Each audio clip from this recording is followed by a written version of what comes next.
Hello everyone. We're in a new series now, Series 3, and we're going to examine now in some detail how the teachings of Jesus was carried forward, or not, as the case might be, by his apostles and other writers. In other words, we're going to put ourselves on the other side of the bridge, checking on the teachings that Jesus put forward, and we will keep looking back over the bridge to compare. And therefore we can be sure that we are on the way that he taught. Remember John chapter 14 and verse 6, I am the way and the truth and the life. So let's start by going to the brother of Jesus, James, likely one of the earliest writings. Now Paul, in his letter to the Galatians chapter 1 and verse 19, he actually explains to us who this James actually is. But I saw none of the other apostles except James, the Lord's brother. So here Paul is actually confirming who this James is. Remember, in the last video, we pointed to James when looking to how faith was actually demonstrated. We didn't read the scripture then, but now we're going to read it. James chapter 2 and verses 20 through to 24. O foolish man, do you want evidence that faith without deeds is worthless? Was not our father Abraham justified by what he did when he offered his son Isaac on the altar? You see that his faith was working with his actions, and his faith was perfected by what he did. And the scripture was fulfilled that says, Abraham believed God, and it was credited to him as righteousness. And he was called a friend of God.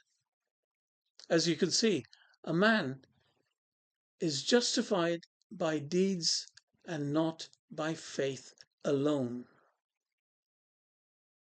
Have a look across the bridge. James' emphasis on faith and works aligns with Jesus' teachings in several ways. Jesus' emphasis was on actions. He taught that true faith is demonstrated through actions. Take the parable of the wise and the foolish builders in Matthew chapter 7. Now this is at the end of the Sermon on the Mount, verses 24 through to 27. Therefore, everyone who hears these words of mine and acts on them is like a wise man who built his house on the rock.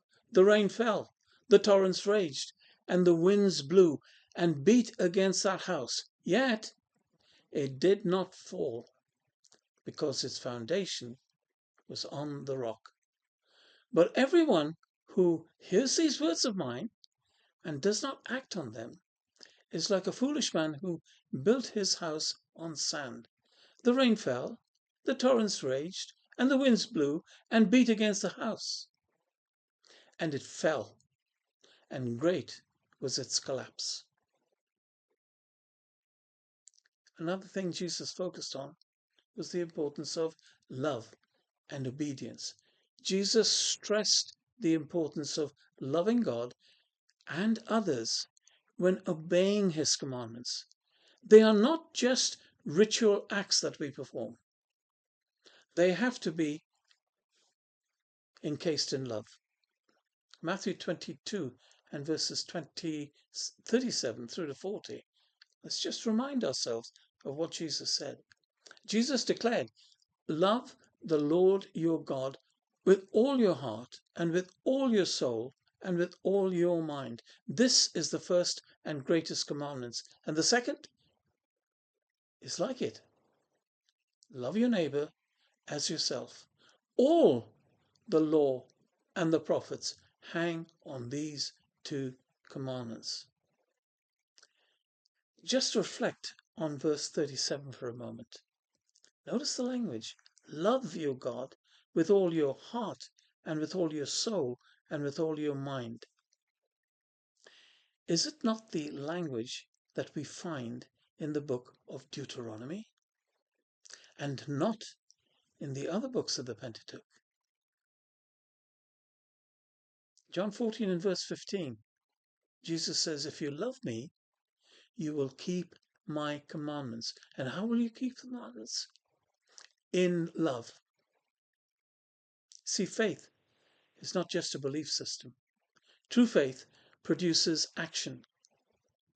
Now, with those thoughts in mind, let us start by looking at the letter of the Apostle James and by looking across the bridge and observe how he reflects the teachings of Jesus and the prophets, or perhaps not. Remember, James was Jesus' brother. So he knew him personally. He grew up with him. So when he wrote, he didn't write some abstract theology. No. He wrote practical teachings rooted in action, in obedience, and in faithfulness. And when we read the letter, we recognize that he echoes Jesus' words more than anyone else in the New Testament or the Christian Greek scriptures, especially the Sermon on the Mount. Now, let's have a quick snapshot or overview by way of a little table, really for visual purposes. You know the old saying, a picture paints 1,000 words. If we can see something before us, we can absorb things better. So this little table, let's just have a look at what James is writing here and the subject material of his writing in that letter. Faith in action. Be doers of the word, not hearers only. Warning against partiality. Don't favor the rich over the poor. James chapter 2, verses 1 through to 7. Faith and works. Faith without works is dead. Chapter 2, verses 14 through to 26. Speech and self-control. Tame the tongue. It reveals your true worship. Chapter 3, verses 1 through to 12. And of course, chapter 1 again, verse 26. True wisdom. It is gentle, it is pure, and it is peaceable.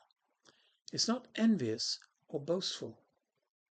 Chapter 3, verses 13 through to 18.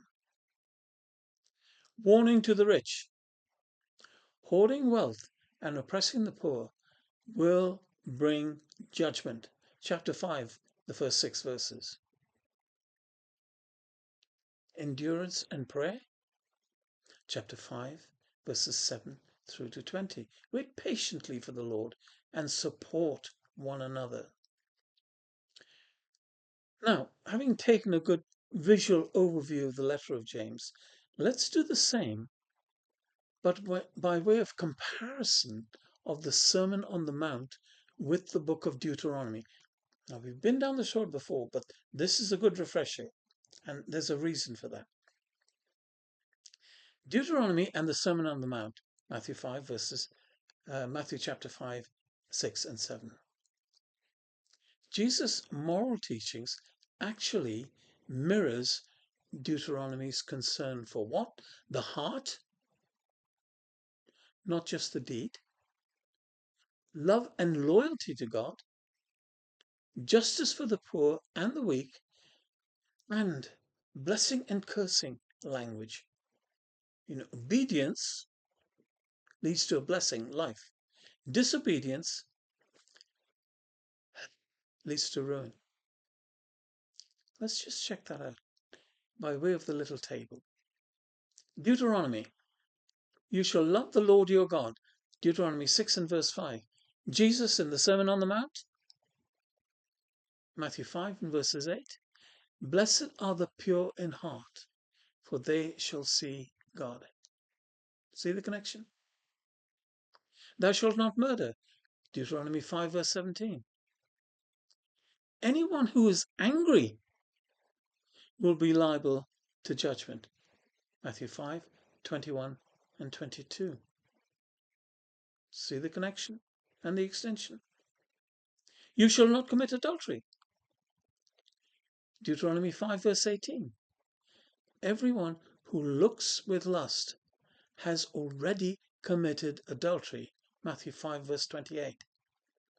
See the connection and the extension. Love the stranger. You were once slaves. Deuteronomy 10 verse 19. What a good reminder. Matthew 5 verse 44. Love your enemies. Pray for those who persecute you. Do not show partiality in judgment. Deuteronomy 1 verse 17.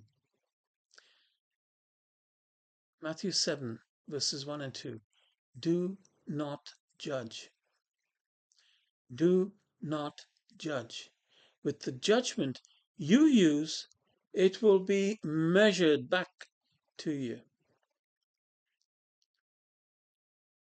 Do not deny justice to the widow and the fatherless. Deuteronomy 24 and verse 17. Blessed are the merciful, they shall receive mercy. Matthew 5 and verse 7. All the scriptures are there. Just go and read them and absorb them and see the connection between the two. And you will be able to summarize that what Jesus has done, he has internalized the law in Deuteronomy, the Torah. And how has he done that? By moving from the external law inward and transformation, just as Deuteronomy had already begun to do so, with all your heart, soul, and mind. Do you think James learnt well from his brother? Well, let's compare his letter to Jesus' Sermon on the Mount, Matthew 5, 6 and 7. And how it all ties in with the law as expressed in Deuteronomy. Again, let's have a look at visual. I love visuals because they just help me to see a picture. And when you see a picture, it's more firmly planted in your mind, isn't it? And the parallel to Jesus' teaching, James really is echoing the Sermon on the Mount more than any other New Testament writer. And we see this when we compare the teachings in the Sermon on the Mount and James's letter. Let's just take Matthew 5 and verse 5. Blessed are the meek. Humbly accept the word implanted in you. Not thrown out, implanted in you. Let your yes be yes. Matthew 5 and verse 37. James chapter 5 and verse 12. Let your yes be yes and your no, no. Verbatim. Do not judge. Matthew 7 and verse 1. Who are you to judge your neighbor? James 4, 11 and 12. You cannot serve both God and money. Matthew 6 verse 24. You have fattened your hearts in a day of slaughter. James 5 and verse 5. Blessed are the merciful. Matthew 5 verse 7. Judgment is without mercy to the one who shows no mercy. James chapter 2 and verse 13. Love your enemies. Matthew 5:44. Brothers, do not slander one another. James 4 and verse 11. When you read those scriptures, and we've just summarized them, but when you go and read them, it's even more impressive because when you read that letter, it is obvious that he is deeply grounded in Jesus's his moral vision, especially about the poor and the humble and the merciful and the obedient. You see, we have also seen how Jesus explains the law in Deuteronomy, haven't we? So when we compare Jesus, James, and Moses in Deuteronomy, what can we conclude with confidence?